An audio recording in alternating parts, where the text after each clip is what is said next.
Okay, I won't make you wait all the entire 3-minute version of the theme song because you guys have waited long enough. I'm just checking the stream now on YouTube and everything seems a-okay. So, hooray! Gremlins away! So nice to see everyone again virtually. You're on season 5, as you know, of Music and Chat with Shueh-li Ong. And it's a good evening from me to you in Nashville, Tennessee, United States of America. Please say hi in the live chat and let us know where you're tuning in from. And don't be backward and coming forward. And remember to put any questions you may have in this live chat so that I may attend to them as the stream moves along. And thank you to those of you who have subscribed to my channel. If you haven't, please subscribe. Thank you so much.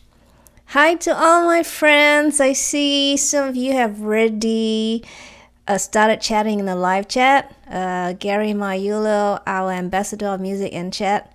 Yay! And Mike Brunt, our great friend Mike Brunt from Eugene, Oregon. Hi, Mike.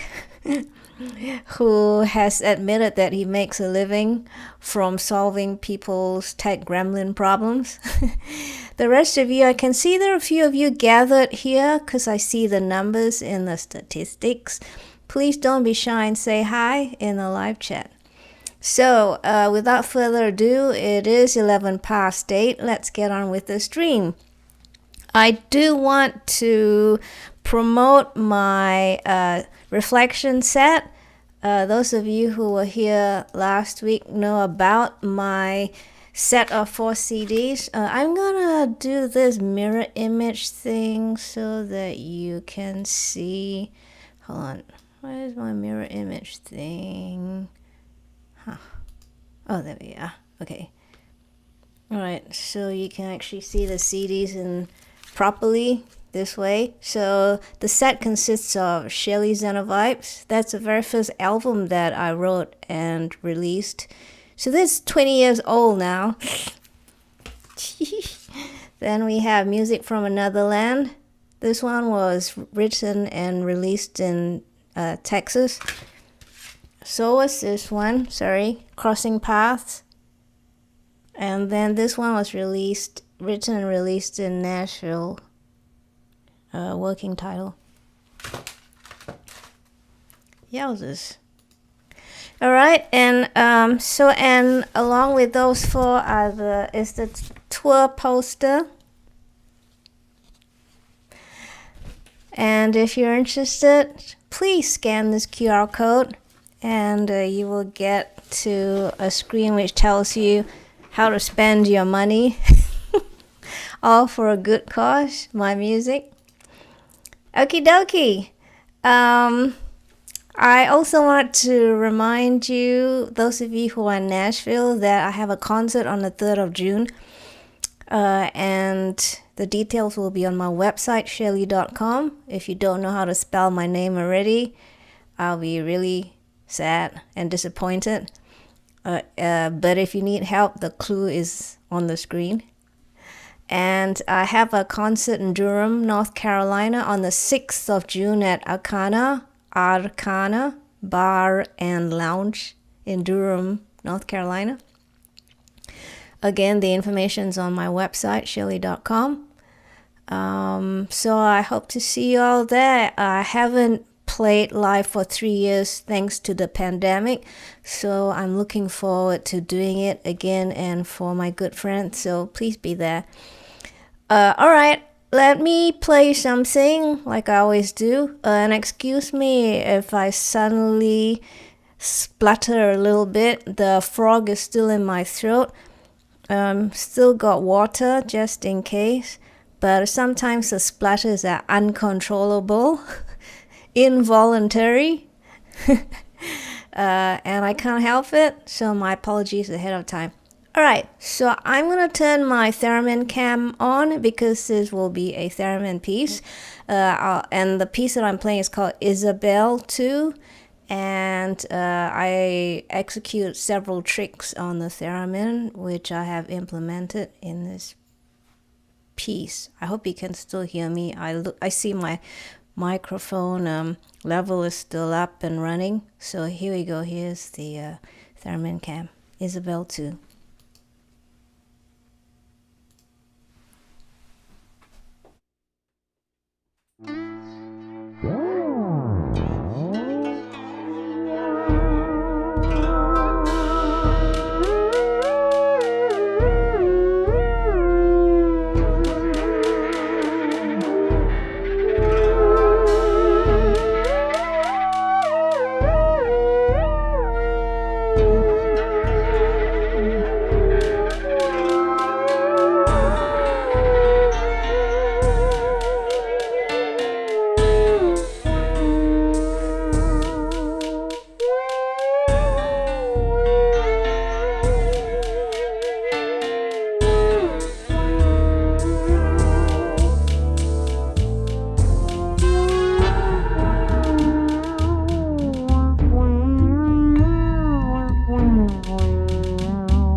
So that was Izeibilz 2. You can't find it on my albums yet because I am still tracking it for my 5th album. It's in production. Speaking of in production, what did most of you do during the pandemic? Watch Netflix? Learn a new instrument? Well, I hope you did the latter. But our guest today, Michael Mon, he got busy and he built us a couple of music apps. Let's find out more about them and the motivation behind the build. So let's welcome in Michael Mon. Hey, Michael. Hi. Hey. Hi. Thanks for joining us at this early hour. Yeah, it's cool. Yeah, so let's get right to it since we shaved off a few minutes earlier on with our tech gremlin. So I got to know about you and your YouTube channel and the theme of your YouTube channel, Guest Therapy. Actually, it was a friend of mine on Facebook who posted one of your videos and I thought this looks really interesting. So I dwelled deeper in your channel and I'd like to know, and most of us watching you would probably like to know when the channel was launched and why you picked gear acquisition syndrome therapy as the theme. Okay, so I remember my first video is like 2 or 3 years ago, and it's about comparing Koala Sampler and the Roland SP404. You know, Koala Sampler and but back then Koala Sampler is not that well known. But now it's like every a sample head almost already own a Koala Sampler. It's just getting popular.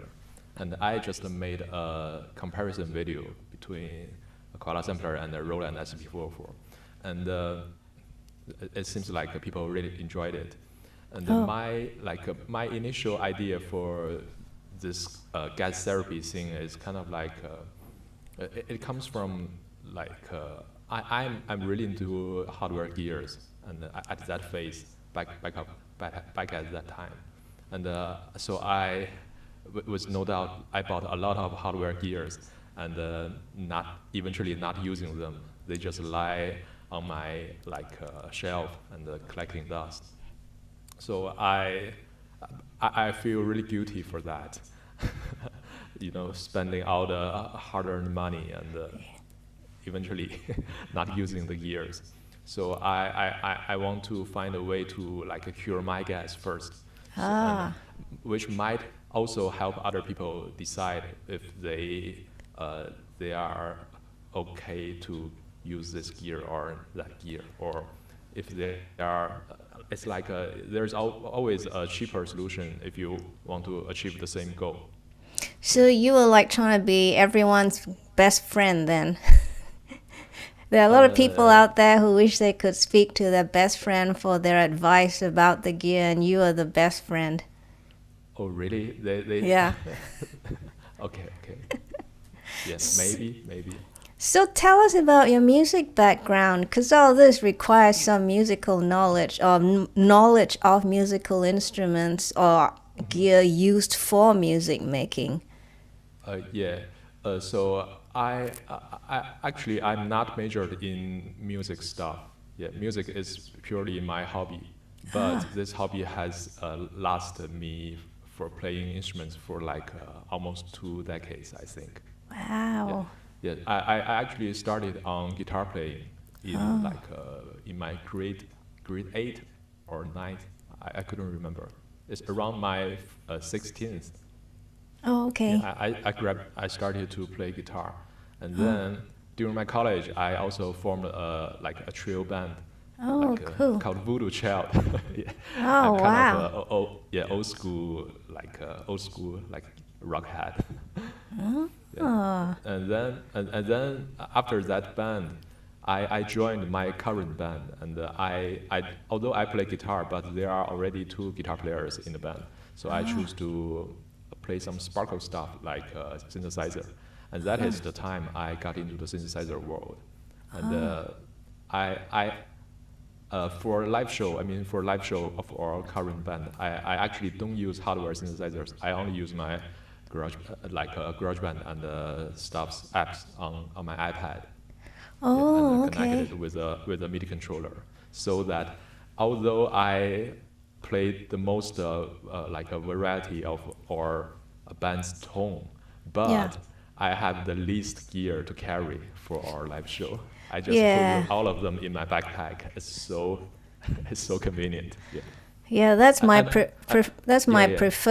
preferred setup too. Yeah, Like as for little as sure. possible, one laptop, Yeah. one keyboard controller, and the theremin. But Yeah, like your theremin itself is almost like a furniture, yeah, right? people put their coffee and tea on it. Yeah, it's like a speech, speech when you do a speech. Oh the yeah, stuff like a in front of- lectern. Yeah, that stuff. Yeah, Yeah, I know. it's so annoying. It must be really annoying for you. Yeah, I don't have it here, but I wrote a sign, which I can put on my theremin. This is not a table. Okay. Do not put your drinks here. Okay, Michael, I did look at your very first video, the one with the comparison between SP404, which was released in 2005, everybody, and the Koala app he was talking about, which was released 15 years after that. And I took a little clip.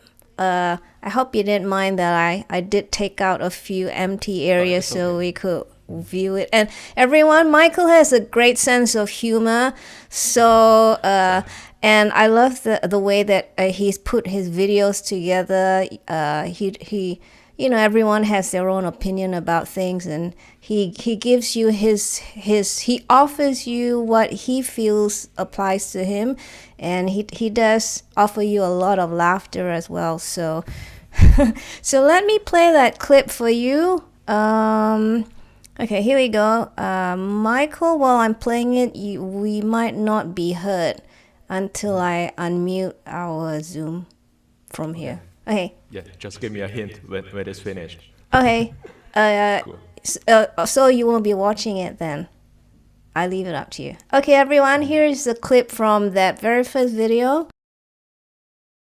So whichever electronic gear you're using, you need power. You can plug your SP to the wall, which limits your acting area while using it. You can also use the power bank, but make sure you got the right voltage value, jack size, and also the polarity. Or you can use AA batteries to make it truly portable, which means you need to prepare up to 12 rechargeable batteries to use it seamlessly. But with Koala Sampler, you already got it powered by your iOS device. You don't need to worry about another gear's battery life, which is a lifesaver. a sampler samples. With SP404, you need to plug a RCA to 3.5 TRS cable. One side is your SP, and the other side is your music player. I don't have a turntable, and I don't really want one. Spotify and YouTube are good enough for me. So I ended to sample from my iPhone's line out all the time. But with Koala Sampler, it allows to import audio directly from the video on your phone, which means you can use the screen record function on iOS device to sample like everything. Alright, so now we got our sample. Let's manipulate the sound. What I really need is to change the play speed of the sample so we can get a smooth pitch shifting. But you know what? SP404 has an ugly pitching. It alters pitch without affecting the sample length, and their algorithm is not smart enough. With Koala Sampler, it pitches smoothly without any effort. It is just smooth. Okay, next, we are going to chop the sample. On SP404, chopping a sample is really time-consuming. You need to listen to the sample repeatedly in order to find a satisfying one. It is not intuitive at all.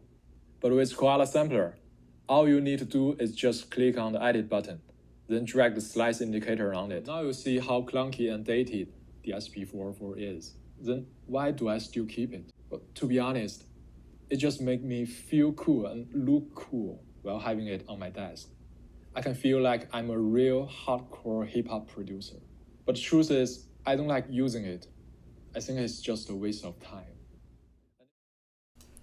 So we watched basically the end of your comparison clip and a little of the start.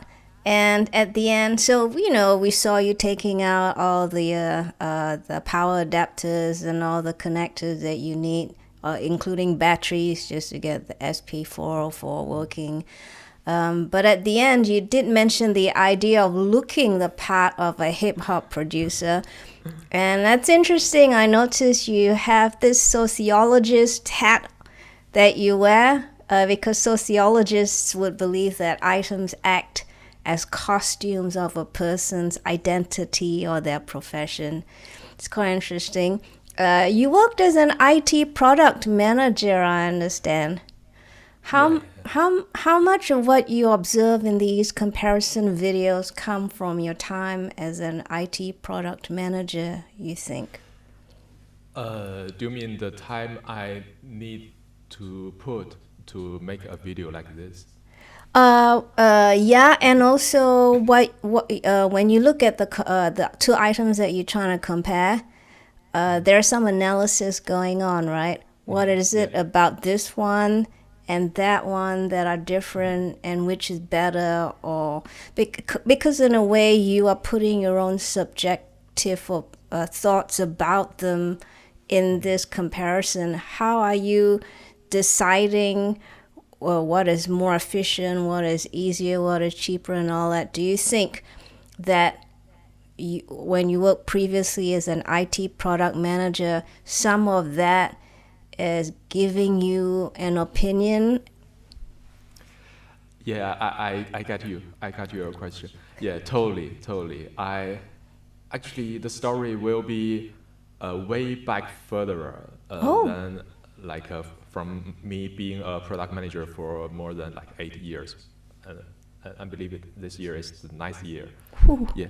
Actually, before that, I'm a huge fan of a YouTube channel called Cinemassacre. You know AVGN, the Angry Video Game Nerd? Okay. Yeah. James, yeah, I'm a big fan of him, and I really enjoy his content. His most famous series is called The Angry Video Game Nerd, where he deconstructed the bad design of each shitty games. And I'm really into that. Right. And also, and maybe it is also because that my daytime job is like a product manager. That if you don't know that a product manager in IT industry, his work or his duty is to find out those things are not good enough, or find out the needs for people which is not well served enough, well fulfilled enough, and then they make up a solution and to fulfill their needs, and eventually that solution become like a software solution or some hardware or some service in our pack solution. So that is what a product manager is doing in IT industry. So when I'm and also I also use gears to like make music, right? So actually, no matter if you're using like a software or hardware, it's just like you are using an app like a call Uber or order like a meal.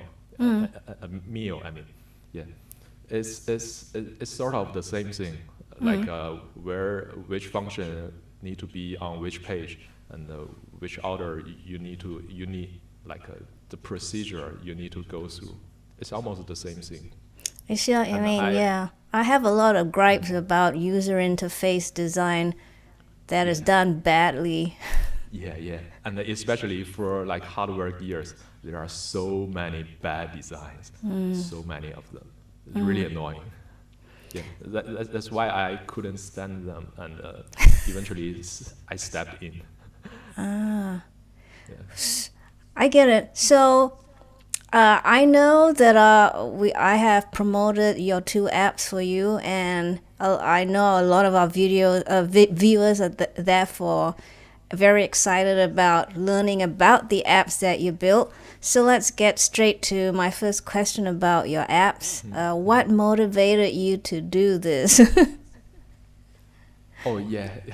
Actually, just like I mentioned, that there are a lot of bad designs in the music gear or music tools for music making. There are a lot of bad designs, and the thing eventually triggered me is like you see my most popular videos are all about how you can achieve the same like a goal or same feature or function of a certain gear for like really cheap stuff. Yes. But actually there are not enough, although there are a lot of free stuffs or free tools out there like plugins or DAW, but not all of them are really well designed, at least in my opinion. So when I introduce them, I somehow really don't feel I'm safe to introduce this bad design software to my viewers. So I eventually stepped in. And also, I know that there are a lot of bigger companies like Roland or Akai. They already have like similar solutions for their audience. But their design, because they already have a really like huge history or a huge fan base or user base, so that they cannot move how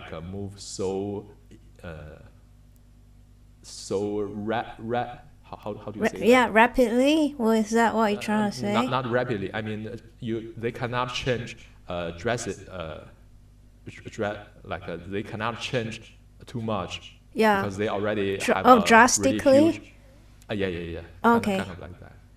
Okay. So that I cannot really rely on them. And also, for the hardware, you also just mentioned the SP404. That hardware have been out. It's almost like 15 years, right? So the hardware, the update like a cycle for hardwares is usually between 5 to 10 years. For software, it can be much quicker, but for hardware, it's around 5 to 10 years. And me as a consumer, as a musician, as a consumer, I really don't have that much 10 years in my life.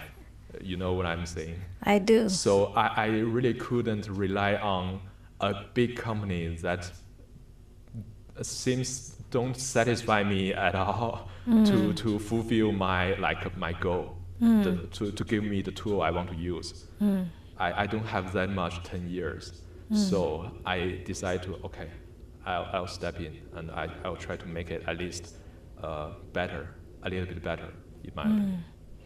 So while you were designing something that would fulfill your needs immediately, you were also thinking of other people as in IT product manager, you always think of other people. So naturally, that also flowed into your design for the apps for your own use. Who are these people that you might be considering who might use your app? Would they be novices, or would they be experts, or would they be people like you, or?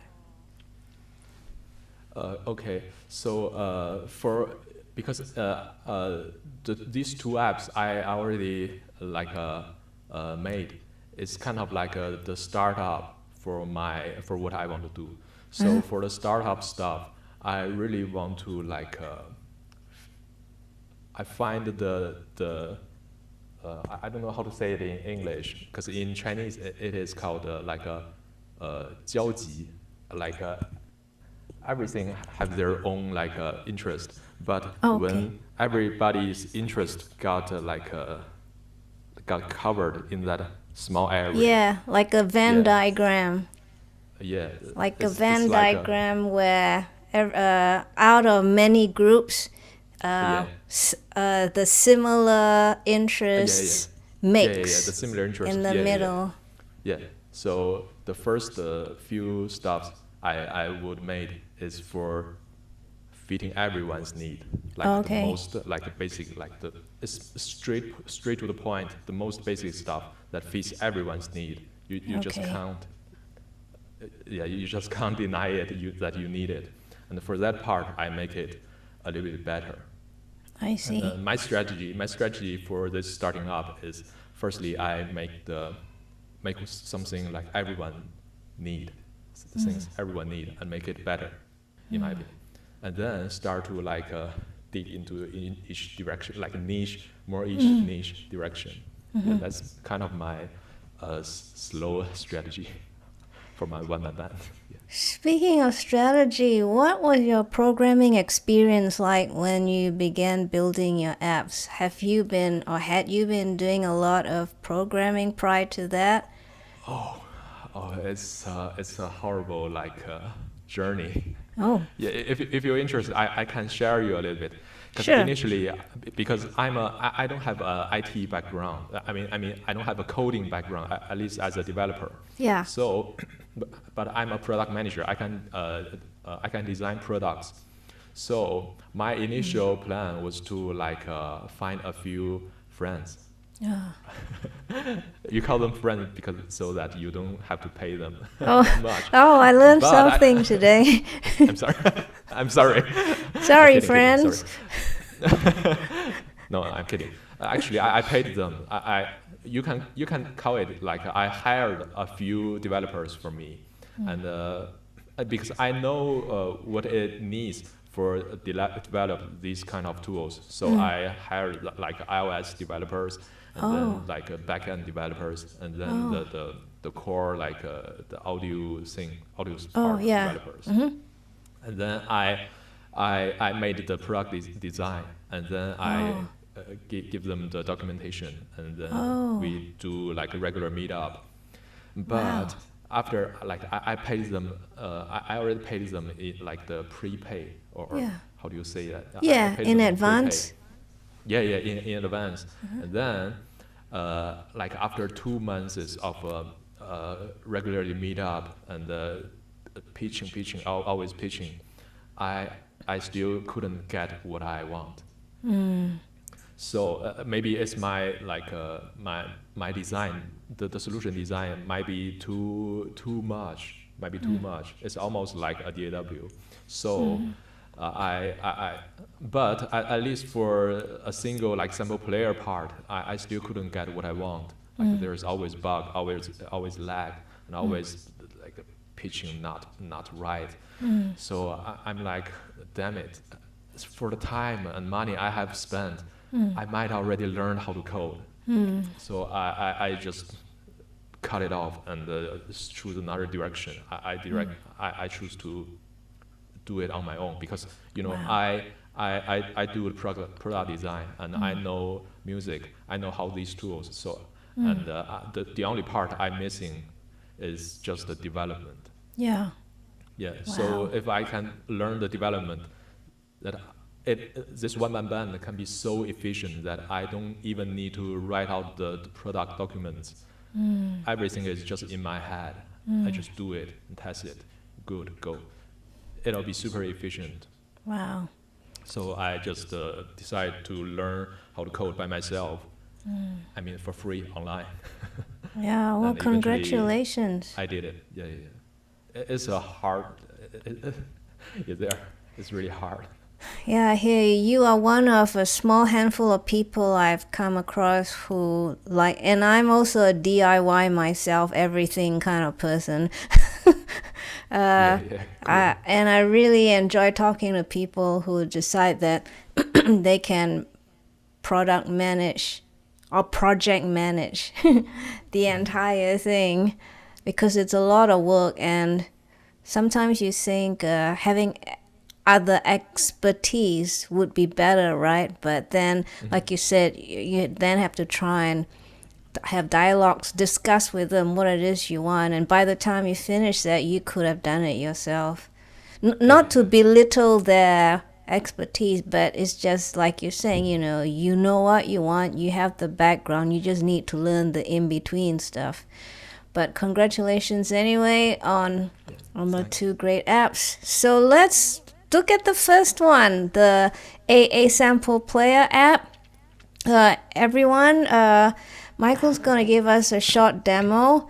And as he might have mentioned already, it is available as a VST or audio unit. So you can have it on your Mac or your PC. And I believe it's also available for iOS devices. iOS. Yeah, iOS. It can be run in iOS as a AUV3, like a third-party plugin. Ah, got it. Thank you. All right, Michael, over to you. Let's screen share and let's do a quick demo. So Michael told me that the AA sample playback has been recently updated. I haven't had a chance to download it to play with it, but I shall at the end of this meet. Okay, yeah, actually, I haven't released the update. It's still in testing phase, but I can show you guys a little bit. So I'll show you with the desktop version. Okay, so Michael's got, that's GarageBand, yes? Yeah. Michael's got GarageBand on his, are you still using the 2014 MacBook Pro? Actually, the MacBook Pro I'm using is from 2015. 2015, okay. Yeah. It's 2015 MacBook Pro, and I use it to do video editing and coding. Okay. And this is my DAW. I'm a huge GarageBand user. I'm a big fan of GarageBand. I really enjoy the simplicity of GarageBand. And in GarageBand, you can just add like instrument track, like any DAW will do. You just add a virtual instrument track, and then you can load up the AASamplePlayer. In GarageBand, if you couldn't find it, it's in the company called Gas Therapy, like the brand is Gas Therapy, then AASamplePlayer. And after you load it, you can see an OP1 like interface. Yeah. It's kind of like the color is kind of like OP1. Yeah. And this sampler is really simple. Like I mentioned, that the first product I would make is like a thing like everyone need. So it doesn't have really complicated like features. So what it is doing is like you can drag and drop for desktop version. You can drag and drop like every sample file to this window, and then it will load up the sample, and you can directly play it. And I'm using GarageBand, so I'll use the QWERTY keyboard.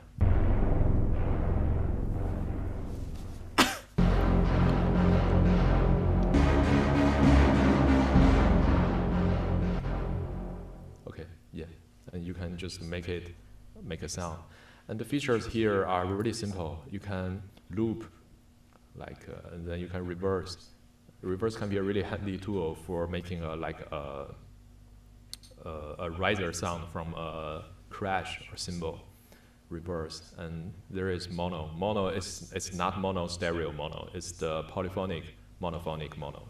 Because when you are using like a bass sample, the bass player usually don't play chords because those low frequency notes will clash on each other and the audio will sound bad. So for bass player, they always play like in mono, especially for low notes. So with mono, it will got chopped with the second note you're hitting. So these are the buttons, and then there are 4 knobs. For the first knob, it is the sample starting point. Yeah, you can just adjust the sample starting point. Then the second and the third is the attack and release. I didn't make the visual feedback, but you can totally hear the difference.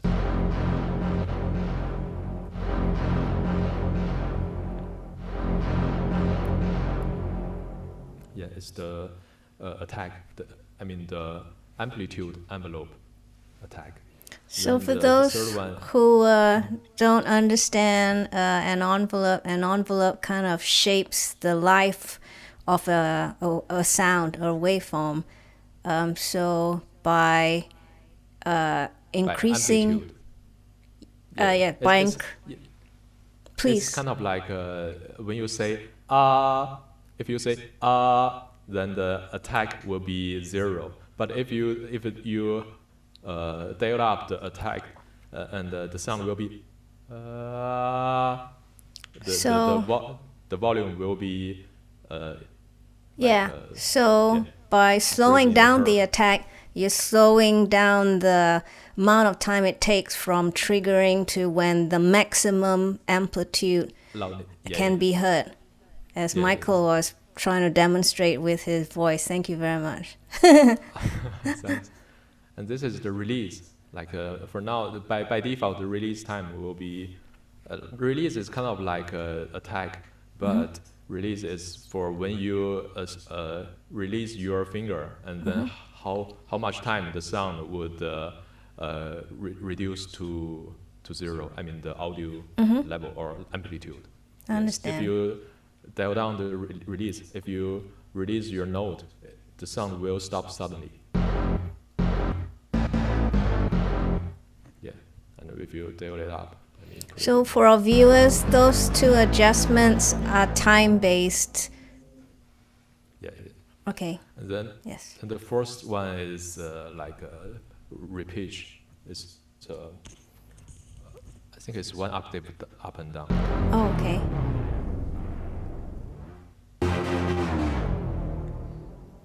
It's just for fine tune for sometimes your sample the sample you got might be not perfectly in tune. So it's for patching it up. Got it. So that's it. So this is the features I mentioned are for the first version, and recently I've been developing the second version, and you can see there's a left and a right button, because when you drag a sample in for the first version, you can only use this sample, and if you want to use another sample, you need to go back to your folder and drag it in again. But for the second version, oh, by the way, there's another feature. You can see there is a muted file name button here. Okay. If you click it, you can directly get to the file of your folder. I see. So if you want to change the name or back it up, you can quickly get into that. Oh, so very back nice. to back to the recent the second version update I'm preparing. That once you drag your sample in, this plugin can get to all the files in that root folder. So you don't need to go back to your file or finder your folder stuff. You just use this button to change the sample. And you can also for desktop users, a lot of plugins require you to use your mouse, which is not that tactile feel, not that instant, right? Yeah, as instrument player, I guess you know what I'm saying. So I add the keyboard shortcut for QWERTY keyboard shortcut for switching samples. It's kind of like switching instruments for sample player. You can just use the QWERTY keyboard left and right to navigate through the samples.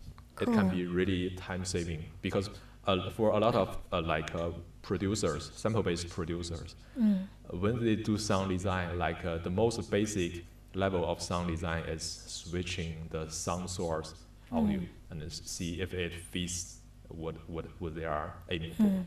So this will massively speed up the workflow of the sample-based producers. Yeah. For your 4 dials, the sample start point, the envelope, and the fine-tuning dial, can those be assigned to any of the keys on the keyboard too? Yeah. Actually, although I didn't make them MIDI remappable in my plugin, but actually, as long as your DAW support MIDI CC mapping in the DAW level, then they are all MIDI mappable. Wonderful. Yay. So did you have a dream end goal for your users while you were building this for yourself? Did you, when you built something for yourself and you show it off to your friends, because I know you have a lot of friends. So you say, hey, look, friends, isn't it beautiful? And they will all agree with you. Actually, I'm sorry, I didn't make that that test. I'm assuming it's a beta test, a small group of people's beta test. I didn't do that because it still requires too much stuff to arrange. Because I'm a one-man band, I still have a lot of things to do.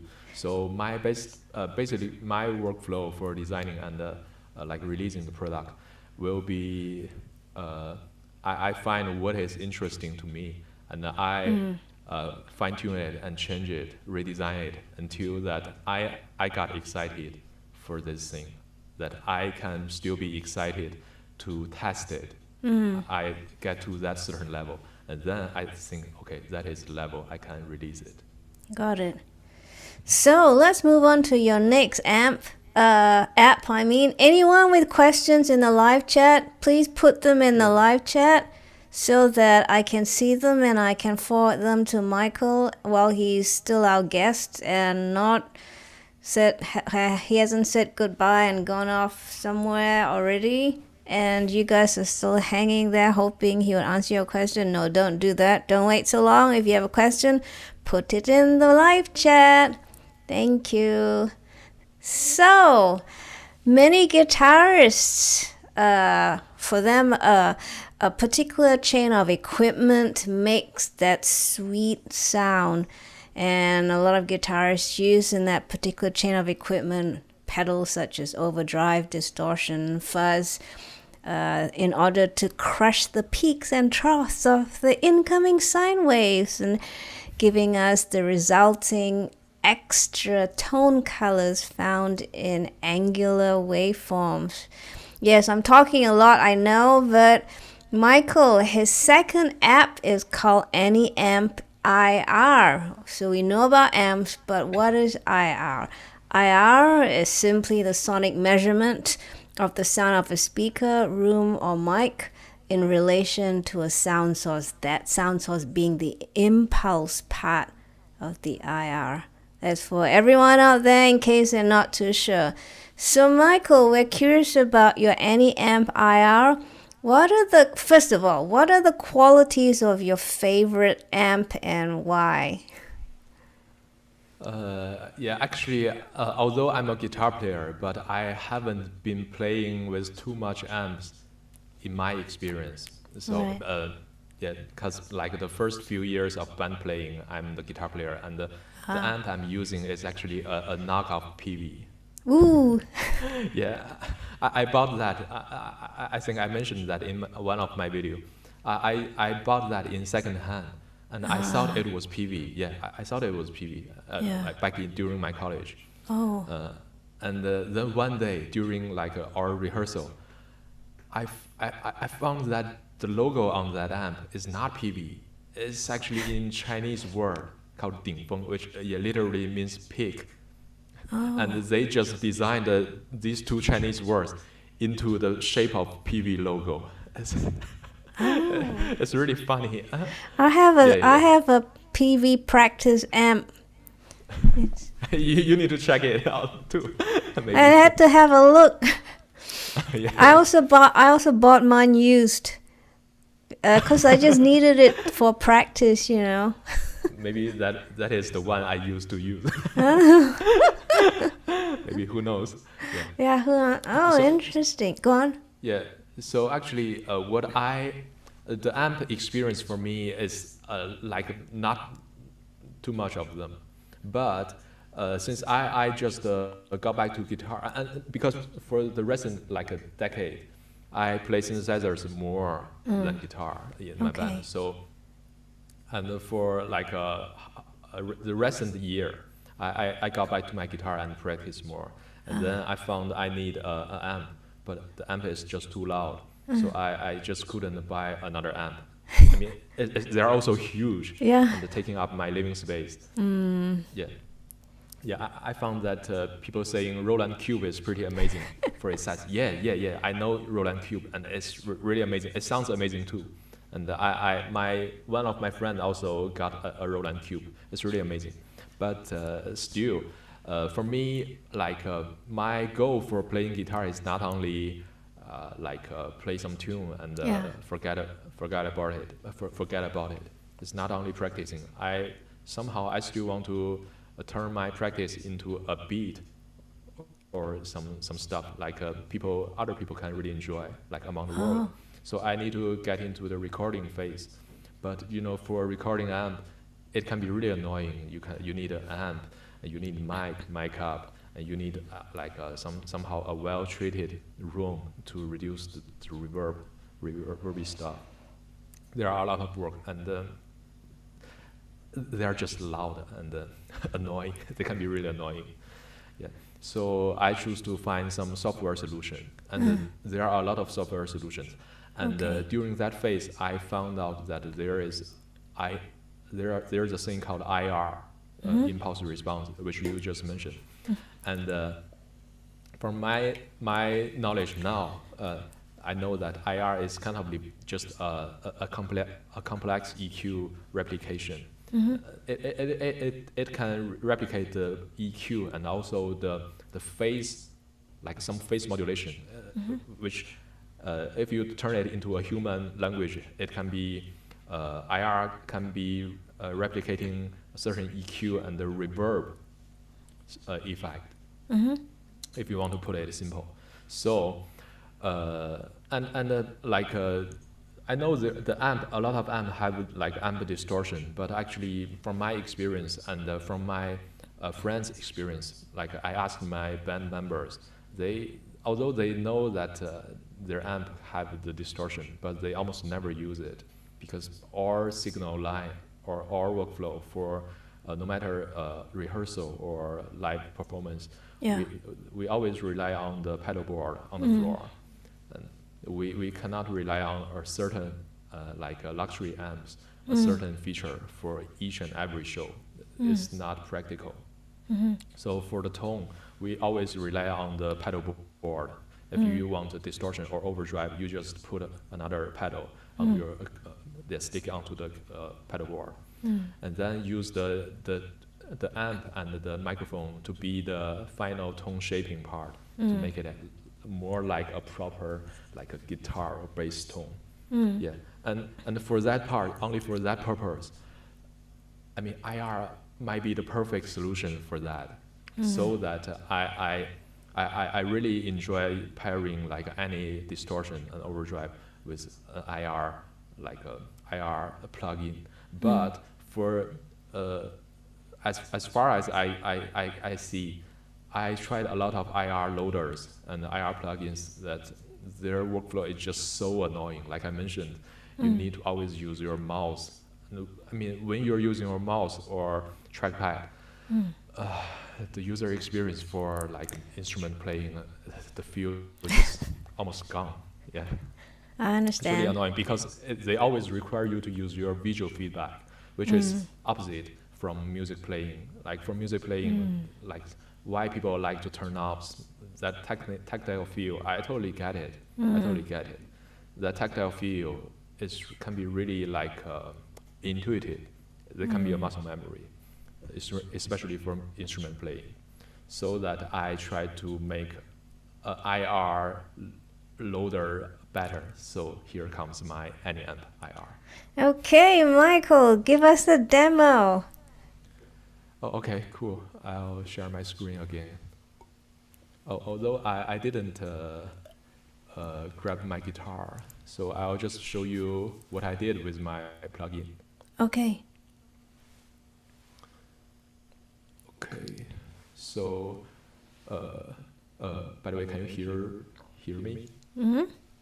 I can hear your microphone going through your Okay, cool. effects. Excuse me. Okay. Okay. So I got a track recorded. This track is a guitar track, and I will turn off my AnyAmpIR.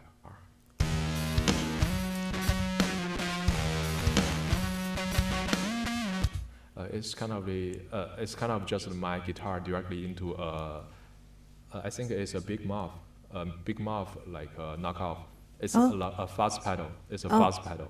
Okay. And then directly into the interface, and this is the pure audio. And then this is my AnyAmpIR. Okay. So you can definitely see it. You can definitely feel the vibe that it is. It looks like an amp, right? Yeah, you got the right colors. Yeah. It's all about the visual tricks for plugins. And I'll load a new IR for that. So if you just open this plugin for the first time, it will look like this, and it tells you drop any IR, and I will find you can download your own IR and to load it. It supports all the kinds of IR. I noticed that on your app page, you have provided a list, a library of IRs, a free to speak. IR library. Yeah. So thank you very much. Yeah, you can just start with that. Yeah, I always provide links for my viewers' convenience. Yes, Michael is very generous and very helpful, everybody. Yeah. And by the way, you can also find all of those plugins I'm using, my plugins for from each of my videos description. Yes. And you can just drag IR file in, and then that's it. You can just start playing. Cool. And this plugin will detect your file, your file's name. It says, okay, it says Fender twin reverb, right? So my plugin will automatically detect the keywords for you, and it will somehow update the amp looking into that certain amp, so that you got your mind trick. Wow. Yeah. Very nice. Yeah, and also like I mentioned, you can also use shortcuts to switch amps. You just drag in. Okay. Okay. These two got almost the same file name, so you couldn't see the file name changing. Let's drag another file. Oh, by the way, if you are satisfied with this folders file, you can save it as a preset. I think I already saved a preset here.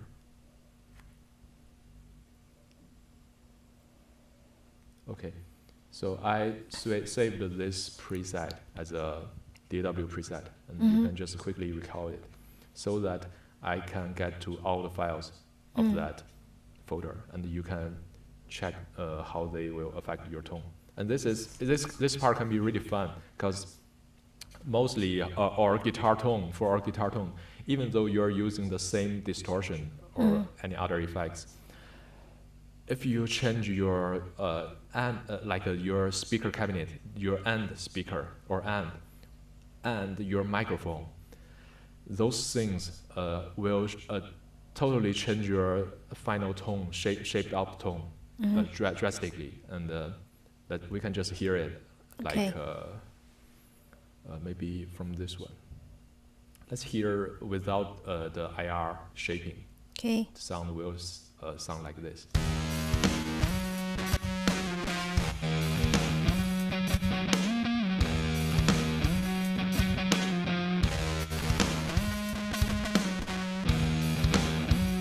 Yeah, I'm not gonna say it's good, it's better or worse. It's just different. Yeah. It just sounds like a so-called proper distorted guitar. Sounds great, actually. Yeah. I was gonna ask you, the user interface is much the same if it's on a PC, right? For those viewers who are PC users. Yeah. Okay. It looks exactly the same, and also with iOS, they look almost exactly the same. Only the ratio, aspect ratio, will be changed. Got it. Different DW. And also, let's see how this is only the for IR on and off. Let's switch IR. We can also hear totally tone changing. Okay.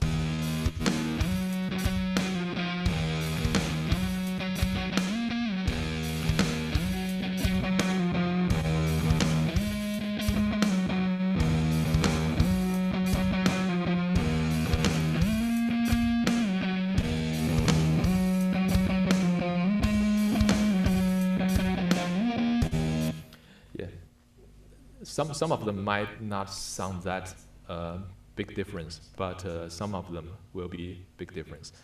And for this plugin, I made the load file process really simple, and also the IR changing. I made this process really simple. You can just use your QWERTY keyboard left and right to trigger the file changing. And also, some of us might have 50 or 60 IRs in a folder, right? So if you only rely on the left and right key, you will hit a lot to change from the last one to the first one. So I also made this IR scroller to you can just drag to quickly jump between the first one and the last one, and that's it. And the second dial is for the volume fine tune, because for some IR provider, their IR might sound loud. Some of them might sound teeny. So I made another a volume fine tune for 6 dB up and down to balance the IR loudness difference. And then this button is just a load file button. I designed it like an amp, amps, power. Yeah. I combine these concepts together. When you power up an amp, is how you load another IR. Yeah. Cool.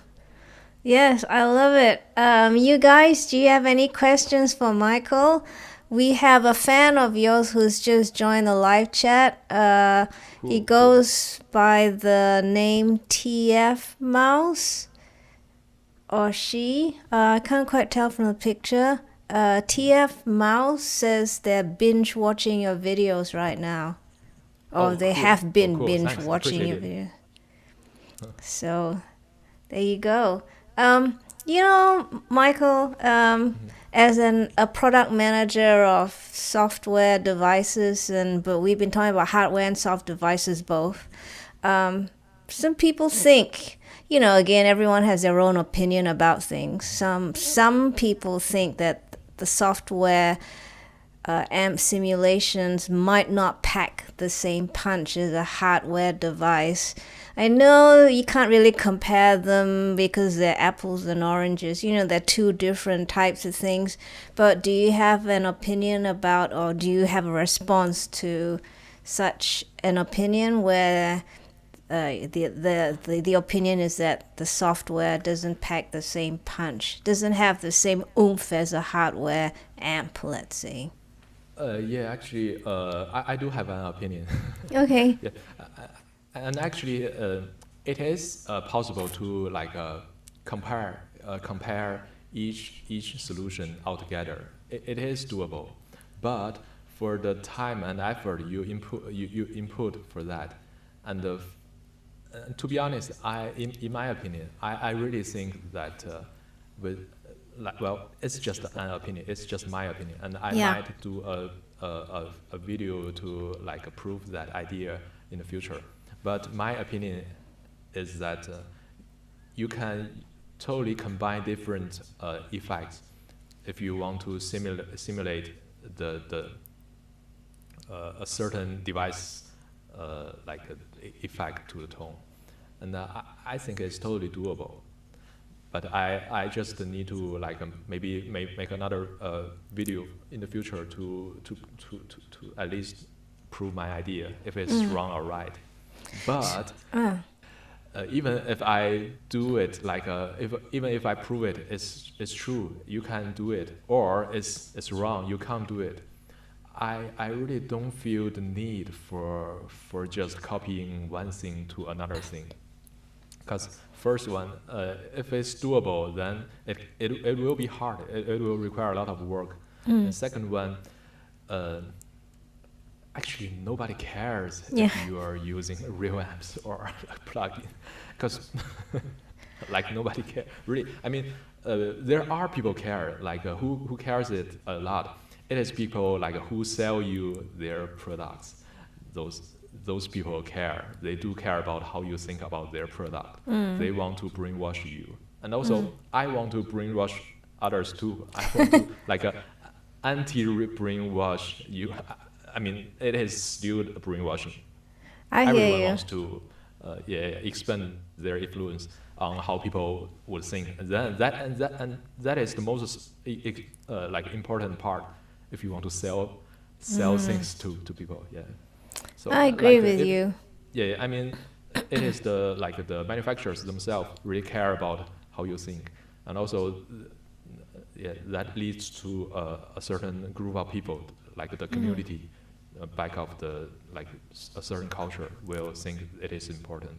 But out of that, when you come to like the end user, like the end consumer, like your friend, they just don't care. Okay, like I did a video back then comparing different like overdrive pedal sound, and when I mean I can hear that those distorted sound or overdrive sound are really harsh and not a typical like guitar tone through an amp. But like when my wife she watched my video, she just totally lost it. What are you talking about? Why this thing sound worse? They all sound exactly the same to me.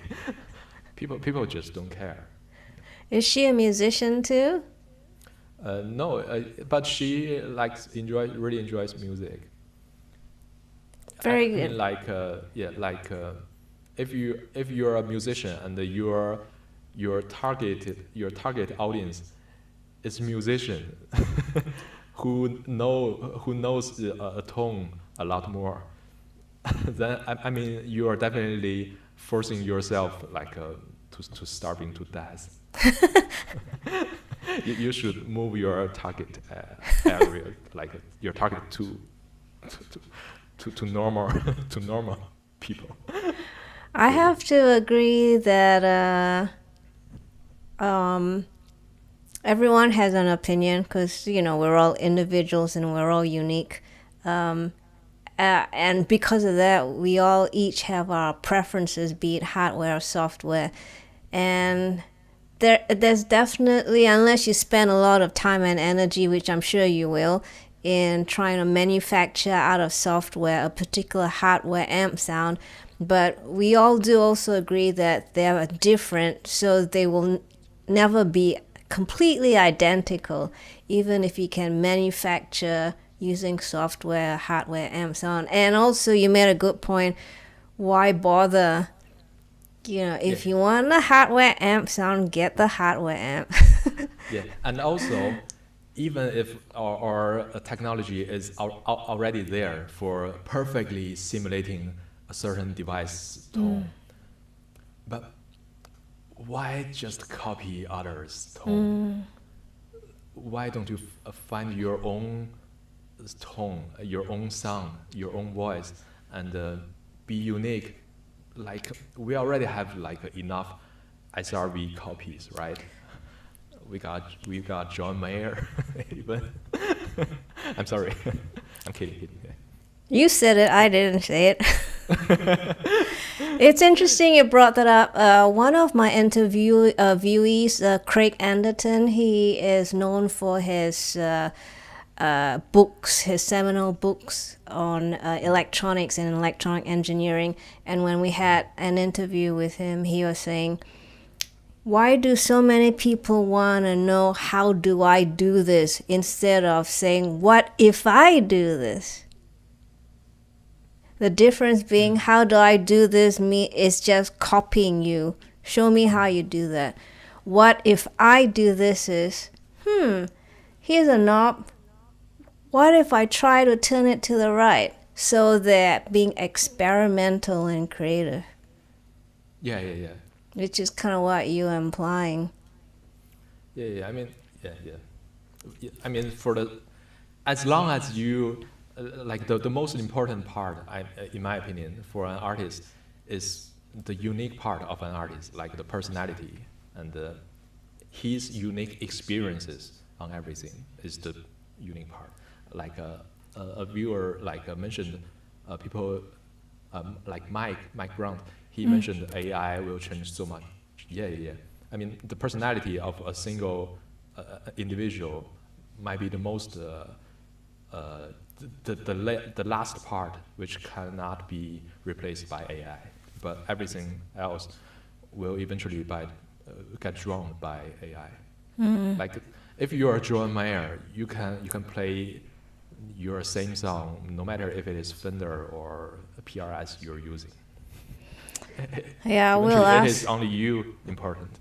Yeah, I will ask you a question about the future of music making in a few minutes. But viewers, any questions for Michael?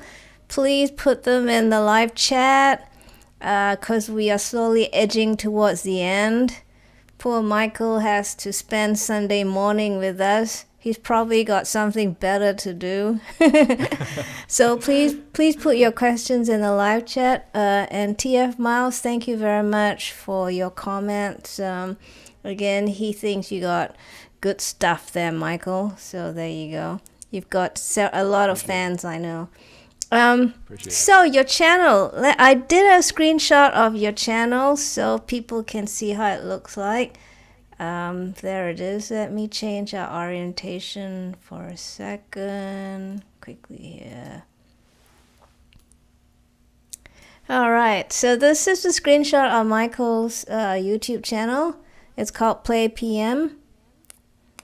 And as you know, he's got tons of videos talking about what his favorite subjects, and the favorite topic being primarily cheaper is better solutions. So have a quick look before I go back to our main Zoom screen. But his channel name is Play PM. I've said it before and I'll say it again. Yeah, it's okay. Like, if you are into gears, like eventually you might find my channel. Eventually. Well, it found me, so there you go. So cheaper is better solutions. Cheaper and better solutions. Again, you know, we're talking about comparisons now. Many people think that cheaper and better don't quite go together because, you know, the phrase, the saying, Michael, where they say, you get what you pay for. So if you pay little, the product's probably not going to be very good. But I know you've been successful. So how many of your video offers where you offer cheaper and better do you think have successfully achieved your goal? Do you think you've managed to, with all your videos, offer cheaper and better solutions? And of course, you can always mention, some of the comments that your viewers have made. Like, what do you mean, like a successful? Oh, okay. So your channel mentions that each of your video shows you that you can find cheaper and better option, like you did. Yeah. Yes. So have you had any comments that have mentioned that they don't agree with you? Because if they don't agree with you, then you haven't been completely successful, if you know what I mean. I mean, yeah, there is definitely people disagree with me. Yeah, but I mean, it's totally fine. We can all have our own bias because we all have our own experience as long as we express it is bias. Yeah, and actually, for some part, I think I just choose to express the opposite direction from the like the mainstream popular opinions to trigger people's anger. I really enjoy that. Oh, you're one of those people. But actually, I want to put it in a entertaining way. Yeah. Yeah. Because there are so many already so much people sharing hardware gears and saying that it is better. So I just choose what they are not better than software solution, and I amplify that, yeah, to fulfill the market, the voice of the market, yeah. Voice of the market, that's a good juncture to move into AI, because we've had a couple of AI things now. AI, of course, is the new talk of the town. AI generated music, you have kind of broadly two camps. The camp that say that, it'll never be as good as, real people writing, and the other camp saying, oh no, will we lose our jobs? So I've got a good friend of mine, originally from Australia, but has been living in Singapore for a few decades now, Michael Spicer. I'm going to bring his question in. He says, hi everyone, my question for everyone at the moment is, what are the changes that AI is expected to bring to music production in the next few years? So I'll just dump the question in the screen right now. I mean, my opinion... my opinion would be AI can be a perfect tool for us to learn and accelerate our production efficiency.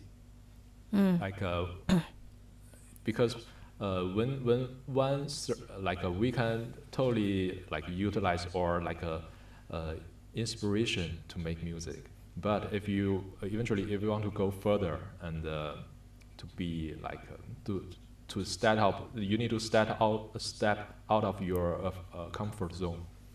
And for that part, when you start to learn new stuff, AI can be a really great tool for you to learn stuff. Because I sometimes still learn code with ChatGPT. They can quickly provide us some ideas for structure things out, and then I follow that structure, and I first need to check the structure if the structure is reasonable, and then I go dig it. Yeah, it can be really efficient for us to accelerate almost everything we do. So in my opinion would be, we don't need to be afraid of AI, but we need to judge what you are doing or what you want to put your effort into, is if it is AI replaceable. If it is AI replaceable, I mean, just don't find another direction. It don't worth your investment. I understand. I think the maybe it'll be a recent future for us. Like with AI's power, like everyone can be a great producer. Like eventually a music producer is just like a cooker, a cook, right? Yeah, a cook. I know what you're saying. Yeah, a cook assembles different ingredients, different sauce, right? Like different ingredients, and then cook out a dish. Almost same thing as a music producer. Yeah, that's my answer. That's a great answer. Of course, we had someone else also respond. Mike Brandt also responded about Michael Spicer's concern. Mike says, AI will not replace us. It will expand our capabilities. This is my opinion. Yeah. So someone along the lines of what you said as well. Let's see if I've got any other thoughts on AI. No, I don't. I don't think so. Wonderful. More questions from me. Again, viewers, please put your questions in the live chat while I continue to quiz Michael. I think I covered programming because I asked you, actually you gave us your journey at the start. And I might not have asked you this, but I might have asked you this. You didn't really, yeah, I did. I asked you because I asked you about your friends. You didn't really worry too much about user feedback, did you, in the process of your completing your app, your first version? Yeah. I mean, actually, because I used to work in IT industry, and I totally know that getting users' feedback is really important part. But I mean, for this one-man band, I want to accelerate like the process. So I'll be like the dictatorship, a dictator, right? Yeah. Because I have my way to judge a certain thing, if a certain thing will work. Yeah. Cool. I have a feeling we might gather a few more viewers. So if you don't mind spending a few more minutes with us. It's okay. Because cool. I did do a quick clip of your comparison video. Actually, it was more like replicating the OP1 with GarageBand and computer.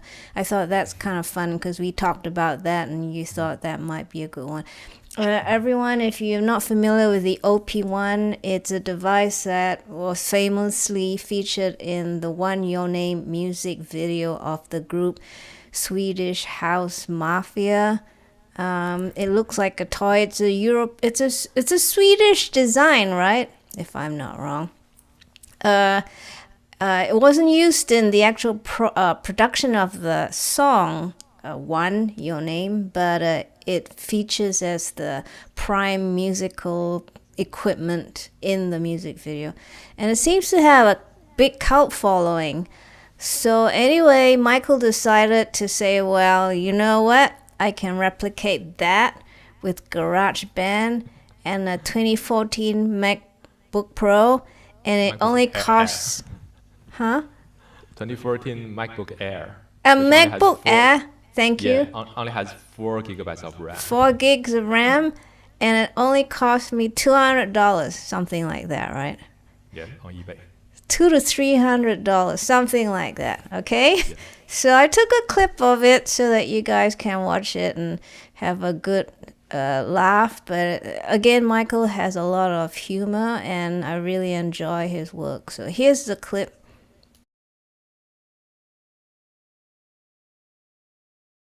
So once you're done with your project, you want to save it for the future use. Here comes the problem. The concept for OP1 is you record your tracks onto the cassette tape, then resample it onto the vinyl, which only has A/B 2 sides, meaning you only have one project and export 2 takes at the same time. If you created 2 beats with different BPM on the same tape, and you can't remember each BPM of these 2 beats, you will never find the perfect looping point again. Even the new field only has 8 tapes, which means you can only have 8 projects at the same time. Why life need to be this hard? With GarageBand, I can just save the project file onto my laptop, then start a new one for a new project. Why suffer? Now let's see how to perform with GarageBand just like OP1. A lot of people tell me that you can never perform with a laptop just like on hardware. But when I watch those stylized jammings, all they do is just mute and unmute tracks, changing sequences, turning synth and effect parameters, maybe hit a few notes while the backing track playing. Okay, I admit they have good-looking flowers and plants in their frames, but I have plants too. And with GarageBand, I can also achieve solo, mute with S and M, toggle group solo with Control Option Command S, changing parameters with two-finger drawing on the trackpad, just like using XY pads with Y-axis only. With Shift Command period, I can change looping area, which is the same concept with the sequence. And I can also play notes with my QWERTY keyboard.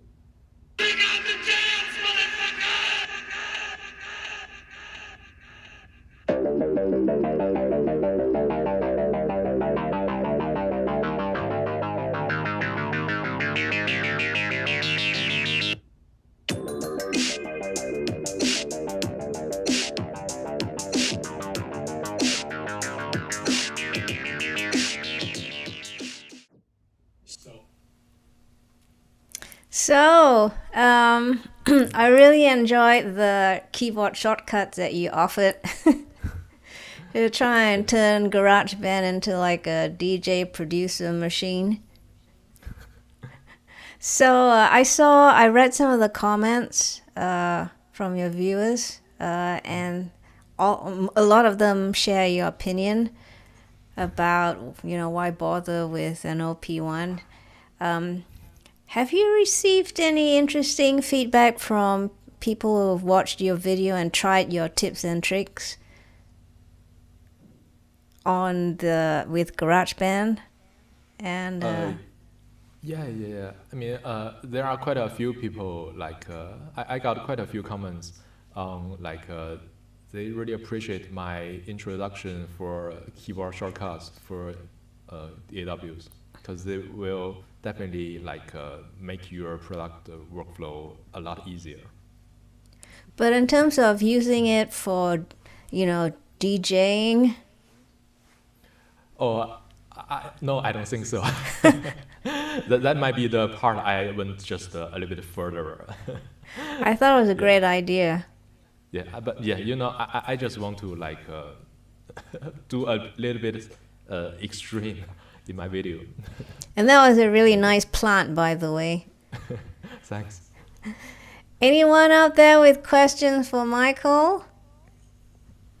Oh, all right, let's see. We have, no more. Anyone with a question for Michael? If not, I'm going to be winding up the interview. We've kept him for almost an hour and a half now. Michael, while I wait to see if there are any more questions in the live chat, where can everyone find your apps? If you watch each of my videos, they got a description, and you can find the link of my apps in the description, and that description will lead you to everywhere I am. For the desktop version of my apps and my plugins, they are on the Gumroad page. I use Gumroad to deliver them. And for iOS ones, the Gumroad page also got iOS link to help people jump to the App Store. Thank you. Because no one can remember the annoying plugin name. So there you go. So you already know his channel name. It's PlayPM. I'll display it for you again. So get there and you'll see all the comments offered by the author himself. And you see all the links necessary to get to all the areas he's talked about. And Michael, are you giving them away still, or do they have to be paid for now? Are you asking for something in return? Oh no, actually for desktop version they are all free. Yeah, but when you get to the Gumroad page, they will ask you to $10 donation, but that is just a donation suggestion. If you don't feel like paying anything, you just input 0 and get plugin. So there you totally go. fine. It's an arbitrary figure if you want to tip Michael, which I think is worth it. Yeah. After all, he put in a lot of effort if you're going to use it. It's interesting, Michael, that you've got a long list of sites where the software is free. I never imagined that you could find, or one could find, so many freebies online, and it seems like a lot of people have a heart of gold like you have to, who are interested in producing something and want to share it with everybody as well. And they don't mind if they're not remunerated, they don't get paid for it, but hoping that people would appreciate and enjoy it too. Yeah, my first primary goal for my plugin is to let everyone know that there can be a cheaper and better solution there, and I also only need certain amount of money to survive. Yeah, I don't want to make huge money, big money from it. I just need a certain amount of money to survive. So I put the desktop version plugin to be free, and only charge them a little bit on the iOS one. But you can always donate if you feel like. But if you don't, it's totally fine to grab it for free. Yeah. There you go, everyone. If there are no final questions, I'm going to let Michael go so he can spend time with his family and his plant. And we hope we'll see you again sometime. Again, Michael's channel is called Play PM. And Michael, thank you for the code to AASamplePlayer. I will go play with it tomorrow when I get up. But we have totally and utterly enjoyed having you on the live stream, Michael, and I hope you had a fun time too. And we wish you exciting projects ahead. Please keep me updated on anything new you create or any updates to your current apps. And please stay safe out there. And I got a little applause waveform here. Yay! Yeah, thanks. Appreciate it to be here. Yeah. Thanks for inviting. Oh, it was my pleasure. And we got everyone in the live chat saying thank you and how wonderful it was. If you can see it in the live chat. Mike Brunt even gave your plant a name. He called it Robert. Robert, yeah. Being dazed confused for so long, it's not true.